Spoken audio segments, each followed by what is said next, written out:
The Thief. An original adventure which hinges on the roll of the dice. By Michael Schofield. Played by Cece Way. Previously on The Thief. The top is a letter with only a couple sentences, and it reads, "This wasn't easy to get. Perhaps you'll find something for me that makes this worth the trouble. D." Right. Maybe, you figure, you'll pay Bafford a visit tonight.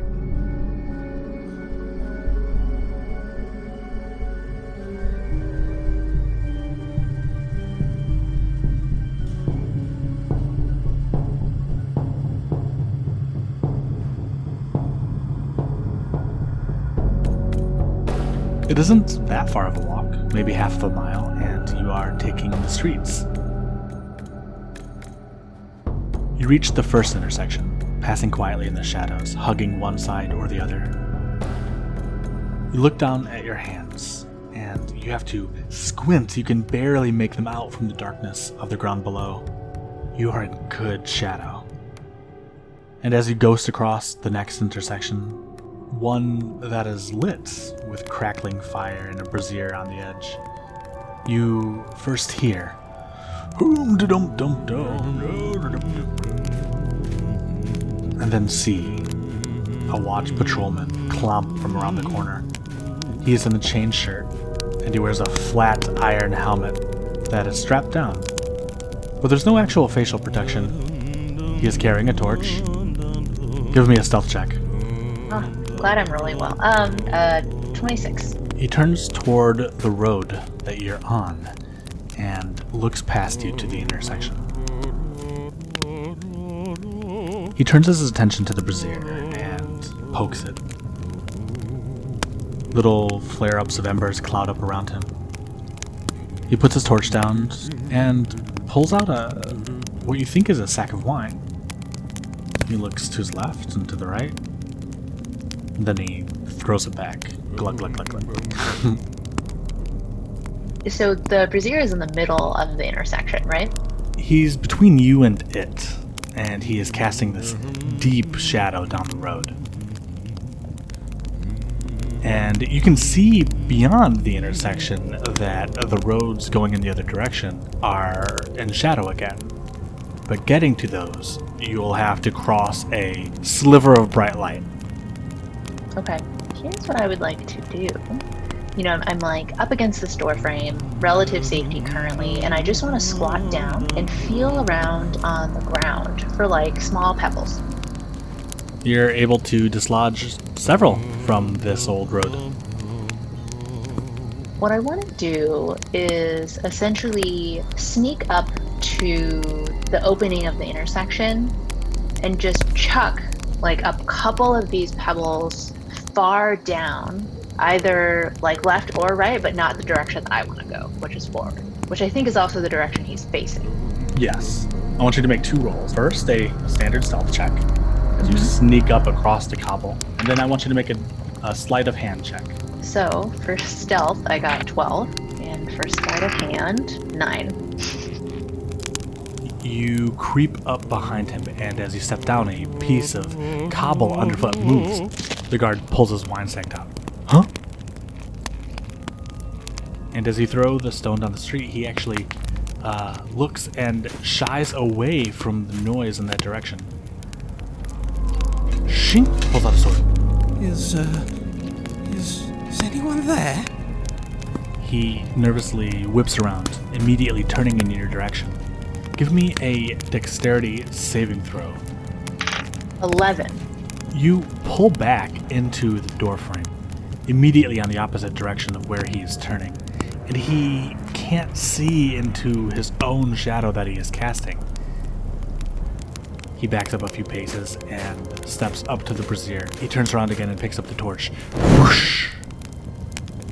He holds it up with a kind of flare, looking down the street for you. He's looking my direction now. Yeah, and so Yeah. he takes one step down the street that you're on, and another. If anyone is there, you're violating a curfew. How do you respond? I'd like to do two things if that's possible. One is I want to just, it's like almost like with two fingers, like detach the face cover and just like swipe it on. I want to try to get past him. So I want to move instead of holding my breath and just sort of like hug the wall. Yeah, I'm moving towards him because what I'm trying to do is like stay in that like ambient shadow area. Yeah. As he's looking further down. Give me a stealth check. Okay. Unnatural 20. You can tell from his eyes as he is just searching around that he isn't focused in any particular direction. There's even this glimmer to his skin that's kind of a sweat, this drunk sweat, that you can actually see in the way that he takes a step forward. He's scared, but he's not focused. He takes another step forward. Hello? As soon as he looks in the opposite direction, you swoop whoosh, very quietly across the cobblestone and end up behind him, where you are between him and the brazier in this penumbra, between his torch and the light from the intersection. You're not there. You are in darkness. I'm just seeing things. And he takes another step away from you, toward the other intersection. I leave him be because I don't want to leave a dead body here on my return route. And I keep going forward. You don't come across any other patrols on your approach to the den. From Lorim's Hill, you are ultimately descending for several blocks until you have to move to the north and to begin ascending again. Briefly, you can actually see at the top of this hill the old wall that surrounded the first city, and now there's no actual gates anymore. It has become a decorative arch. You can see the outlines of ultimately decorative vines that have started growing up and growing down. And you know that at certain times of the year they actually begin to bloom, and it is called the Flower Gate. You enter this open area where all the houses and buildings have been so tightly packed together there isn't much breathing room between any. But you end up in what is now a market square and used to be an old forum and place of governance. Right now, it's quiet. The cobble here is much better placed. And there's this large 2-story old rat house that looms in the otherwise empty area. The nearest houses around are 30 or 40 feet from it, so it's standing by itself. You are facing the front of the house.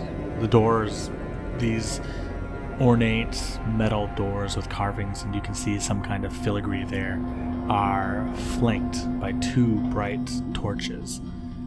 And down the steps from there, on either side of the stairs, are 2 guards, both of them holding torches. They are wearing full face helms, and you can see the glint of their chain shirts, their swords and their scabbards. And they're muttering to each other and looking at each other's direction, having a conversation. They're laughing. But suddenly the door cracks open above and another guard peeks around.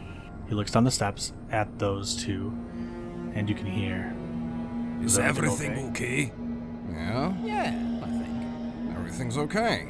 Well, Bafford's getting ready to bathe and, you'll hear some noises. I know. And the door closes again. On either side of the manor are deep wells of darkness. And you know that on the rightmost side, toward the back, is an old well. You can also see windows, open, 3 per facade, some of which are open on the second story. There are no windows on the first story. Just based on recollection alone of the blueprints, do I remember where the room with the bathtub would be, if it's the bathroom? If you were to wander through the front entrance and you go through a number of sitting rooms, there's actually a large open courtyard in the middle of the building that the walls surround, and it has an open sky above. There's actually a pool there. Got it. I would like to go around the side, but basically what she would like to do is that if there's only 2 people and what they're doing is standing patrol at the front door, and there's no other windows, then it makes sense that like they're not really concerned with patrolling the first floor per se. And so I just want to approach from the side, at every side except the front where the two patrols are. I kind of want to like stand under the windows and see what I can hear in terms of like what kind of room is this and is anyone inside? You stay kind of on the edge of the courtyard and make your way around. I guess let's call it like the right first. Yeah. On the side of the well. You can see like as you come around and your eyes adjust again to the darkness now that you're no longer like looking at the torches, the silhouette of this old well in the back corner of the courtyard, or not the courtyard, of this square. You see someone sitting on top of it. There's a torch on a sconce that's on the wall nearby, which is probably about like 10 feet away from him. He's up there singing. He's like, oh,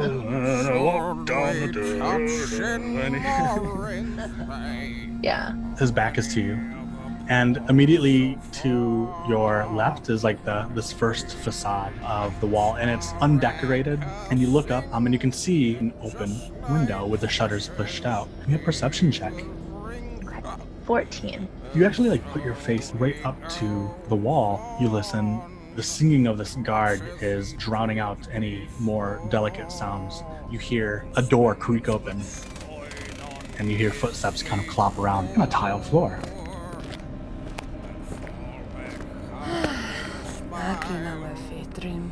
Just one more hour. And then you hear the door close again. Whatever she did in that room, I didn't hear any like water being poured sound. What I would actually like to try to do if possible is to climb up the wall into that window. I'm gonna try to just throw the grapple over the window opening. 13. It sails through the open window, but thump, you hear it clatter on the tile floor on the other side. The drunkard on the well is like, "Oh!" What's that? Huh? And he breathes kind of a sigh of relief. I want to like walk up this wall with like the cloak billowing but behind me, kind of a situation. Yeah, side-eyeing this guard all the while, just waiting for him to turn around. He hiccups, and he just slumps forward. And you hear like, oh! And you pull yourself up. Your cloak falls down with the weight of gravity, and a wind catches it and billows behind you. You reach this window. The door was closed, but you can see like underneath, like a little bit like a soft light that you would probably recognize. It's just kind of like a candle nearby or a couple of candles. The room within is dark. I put away the grapple again, just sort Sure. of like a default thing I do. Once I'm in there, can I see if there's just stuff in this room? Yeah, you're actually in pantry. There's this kind of like pungent smell as you get in there. There's a small table with a sharp knife wedged into like a loaf of bread. Yeah. So I'm in the pantry. I want to sneak over carefully to the door and just put my ear like on the door to see if I can tell if anyone is in the hallway. Yeah, give me a perception check. Okay. 21. You hear a sloshing noise, either from memory or perhaps you check the map that Dry Point gave you. You know that you are listening to the pool on the other side that is one layer down. And on the other side of that is this balcony that goes around the inner courtyard. You hear conversations coming from a different direction from that slosh. You hear that woman again, but you can't quite make out what she's saying. It's kind of a mutter. You hear a deeper voice talking back. Then suddenly you hear footsteps as they come up by the door, this Doppler effect diminishes again into the distance. How long do you wait here listening? Because I hear that, what I'm going to choose to interpret is that there's someone walking the internal periphery. So as soon as he gets past, but let's say in my head I'll wait like 5 seconds or something like that. I want to, as quietly as possible, open this door just a crack so I can see inside. It's not locked. You push it open just a little bit. What you can see is that there is a little end table just a foot or so away with a small candle there. And beyond, there is another. This is providing a little bit of light around the balcony. You hazard to push the door open a little more, and you can see at the end that you are facing, in fact, the back of the manor. There's a wide open door here where on the courtyard side there are 2 torches burning for light, and it is quite bright. Beyond these you see golden carpet with kind of a red pattern, and there you see a servant. This woman you heard that you assume, her hair is up in a bonnet, and she's walking across with a number of keys. You can actually see coming back around the balcony this guard that you had originally seen before poking his head out of the door on the first floor. He's on the balcony too, but on the far side, the other side of the courtyard. And he's there, leaning on the banister, looking at the pool. You can't hear him, but you can see his shoulders slump. You imagine he's making an exasperated groan. So I imagine this square in which the middle is hollowed out, right? And I'm peeking out from inside of those squares, and in the middle there's the balcony, there's like an inner balcony, but if I got close enough to it I could look down and see what was going on, right? Now, is there anything in the balcony that obstructs the view at all? There's a third layer above, a balcony supporting the structure of the roof with a few pillars along the way, and you can actually see down where these end tables are actually additional rooms, like the room that you came into. There are a few of that sort on all sides of the balcony. There's only 2 servants on this level currently. I want to look for the right moment to duck behind a column, because ultimately what I want to do is I feel like the guy I'm after is in the center of this courtyard and everyone is disgusted at whatever he's doing down there. I want to see if I can see him. Roll one more stealth check. Another 20, but again, unnatural. You get the sense that the servants are preoccupied in the back, and this guard on the balcony is deliberately looking away. His arms are folded on the banister, and he is looking up. You hazard a glance yourself, and you see the clear night view through the courtyard roof. You quietly close the door behind you. Click, and you are in the shadow of a column. In this relative darkness, you can actually see your hand better. You look over the banister, and facing away from you is the bald pate of this obese lord. He has his elbows up on the edge of the pool. There's curly black hair all over his shoulders and his back. And he wears heavy, gaudish golden earrings. There's another servant down below on this lower platform that surrounds the pool, which is some sort of oven or stove that she is lighting along the way to heat it. And as she dares to get closer to this lord, he reaches at her. She pulls back, and he laughs. How long do you observe? She's counting in her head like 30 full seconds. She's taking her time. Patience is the part that gets her mark. She wants to know if at any time the servants who are like clearly busy with stuff on the other side have any reason to come this way. And she'll be ready to move if they do. But if after 30 seconds nobody moves, right, and the guard is just kind of like dilly-dallying around, then she's gonna just, with no hesitation, pack off her back, assemble this crossbow. 30 long seconds tick by. The guard leaning on the banister shakes his head.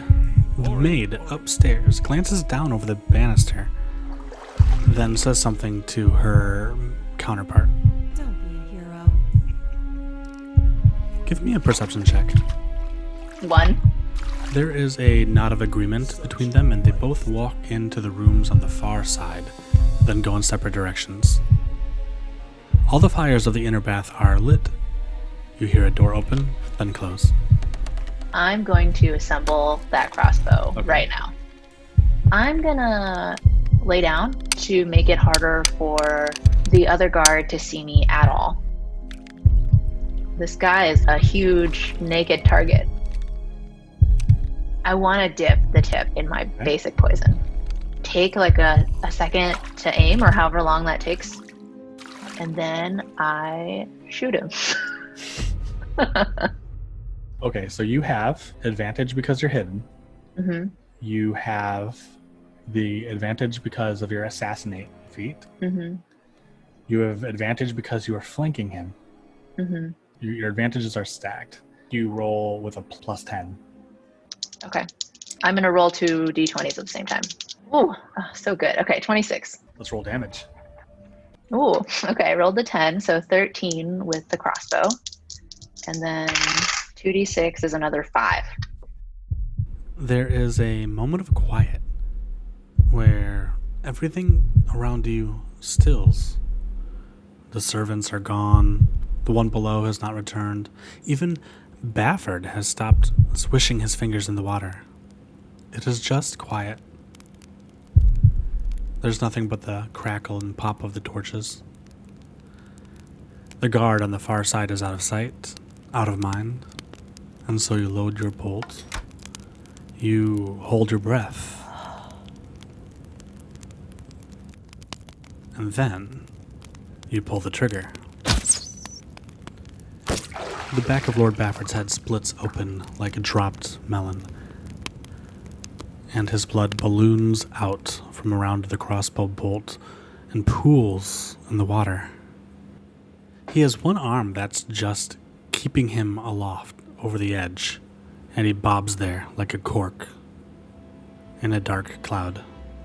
As I sort of see this scene that some may call rather beautiful, she doesn't put the weapon away entirely, and she sort of gets up off the floor and sort of stands behind this column, and she wants to try to make her way back to the pantry because she knows no servants are in that room in particular.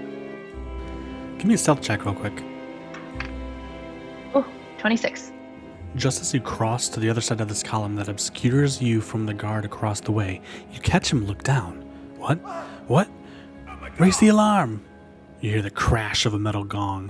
On the far side where the doors are open, a platter of fruit tumble across the ground as the maid and the butler run forward in response. She screams. Elsewhere you hear doors throw open while yours and the pantry creaks closed behind you, where you are a ghost. Through the window you hear the gatehouse guards yell for the street patrol, who you can hear clinking toward the manor, down the cobble.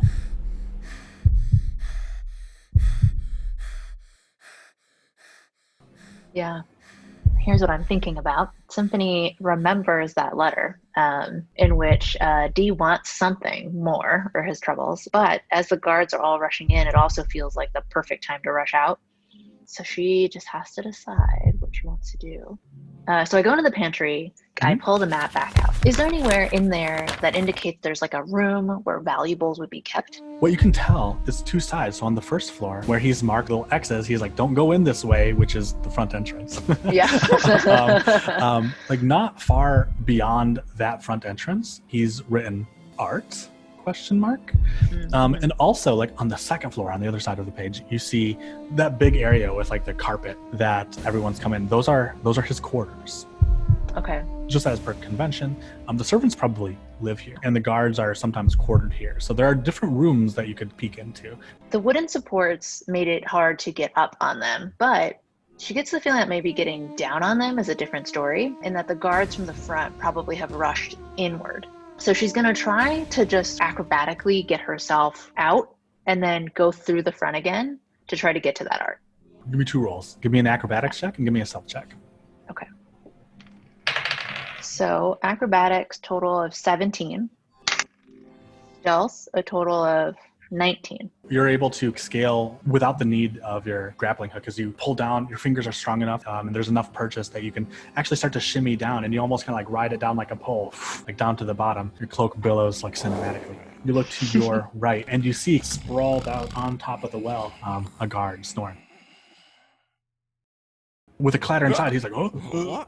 What's that? What? You dip into the shadows, like around the corner. As you come around the front, you see the well-lit entrance and the empty guard stations. I'm gonna dash right up to the door and take a quick peek around to see if there's anyone right there. There is a hall that goes around, corresponding underneath the balcony that you were standing on. And there's another set of double doors that are open on the other side, opening into the pool. And you see like the backs of these guards. On the far side, there's actually like a little stairwell that the guard that was on the second floor comes down now. He pushes open. He's running forward. The front guards are looking down. Bafford has like, just his arm is up. So he's mostly underwater, obscured by this oil of like blood. And it's relatively like dark within, right? They're just like candles that are lighting everything and a couple of torches. So it's dim. They're talking frantically. I feel like I want to take advantage of this because they're all looking at him. You actually see a little bit down the hall that there's another small room with a nice wooden door with like a golden handle. Yeah, so let's take advantage of this moment where everyone is still slightly in shock and trying to decide maybe if he's dead. I would say that Bafford, you shot Bafford all of a minute and a half ago. I'm gonna just make a beeline for that golden handle door. You can whoosh ghost across, but you are now this dark and sharp contrast silhouette in a well-lit hall. And you stand at the door. It's locked. Yeah, let's pick it. Let's see what happens. All right, roll for it. You can give me like I got a 19 on sleight of hand. Enough. Good, thank you. Yeah. I was like, before you think too hard. And you jimmy the lock. This is nothing. Cracks open a little bit. You might not be able to repair this lock now. It opens inward, and within, the carpet that you're standing on now ends and it's tile again. There are no lights within, but through like this ambient light that's coming through the door that you opened, you see paintings along the wall in golden frames, obelisks on which there are like different statues and carvings. Here's what I would like to do as fast as possible, and with not zero regard for how much I may hurt these paintings, but like, I'm not trying to be dainty, right? A knife comes out. I take the first painting like off the wall in its frame, and I set it on the floor and I just cut it out of the frame. This takes more time than just like taking items off of obelisks. And so she's gonna do one more painting and then I think she's gonna do 2 and 2. So 2 paintings, roll them up, just like tie them on, and then just grab 2 objects that from her thievery look the most valuable, but she's not gonna like work that hard, right? She's not gonna appraise anything. So then, on the other side, you hear, summon the watch. You hear thum, thum, thum, thum, as a guard runs out, and you hear him in this, Alarum. Does it sound like he's yelling? He's running and yelling? He's running toward the direction from which you originally came. I feel like it's like a split-second decision, right? She wants to see if she can take advantage of this, and the first sign that it won't work, she'll give that up. But he's being really loud, right? Mm-hmm. What she wants to try to do is like open her door, and as I hear these like heavy metal boots run out, she wants to see if she can just follow that sound path, because people in their heads are already thinking it's this dude that we just dispatched to go yell alarm. She kind of wants to just like run out after him. Yeah, I think your stealth is fine for this. Give me a performance check. Okay. It's really bad. It's a 6. Yeah. You start running after him. You push past this like bright area where the torches are lit at the front. As you enter into this darkness, you hear behind you, "We had an intruder! Intruder!" Do you hazard to look back? I don't look back, but what I want to do is that if I'm entering, like I'm using him to get out of the like obviously well-lit space, right? And so if we're out of the house and into an area that is darker, if she's following him, she wants to start veering off in a V. The ultimate goal is to take like a roundabout way home. It's like, that's great that they knew someone was there. That's fine. Someone did just get murdered, so. Ahead of you, like where the guard is going the other direction, you hear this cacophony of guards voices yelling and alarm. to each other. Yep, exactly. Yeah. As you kind of duck into like a side alley in the darkness, veering out, you're between houses now. There's a toll of a bell. Ding, ding, ding. You come to an intersection, and a guard is coming the other way with his sword out. You steel yourself to respond, but he looks past you and he says, "Get back in that!" You're violating the code. As the guard was yelling at somebody who had emerged from the door.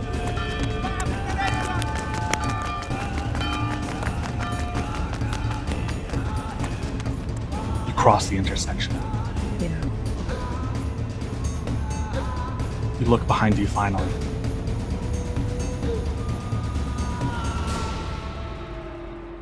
You've made it.